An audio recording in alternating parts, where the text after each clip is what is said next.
नमस्कार, आवाज इंडिया में आप सभी का स्वागत है। मैं हूं सीमा। महाराष्ट्र के नासिक में एक शिव भक्त का भक्ति प्रेम देखते ही बनता है। नासिक में दिन ब दिन तापमान बढ़ता जा रहा है और आम आदमी का शरीर पसीने से तरबतर हो रहा है। नासिक के निवासियों को ऐसे तापमान की आदत नहीं है, इसलिए इस साल वो गर्मी से खासे परेशान हैं।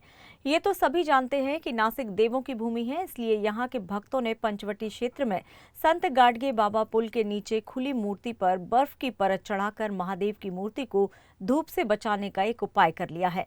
बढ़ते तापमान में एक भक्त को महादेव की शिवलिंग पर धूप असहनीय लगी, इसलिए महादेव के शिवलिंग को गर्मी से बचाने के लिए बर्फ की मोटी परत बिछा दी, जिसे देख इस रास्ते से गुजरने वाले हर कोई इस भक्त की तारीफ करते नहीं रुक रहे।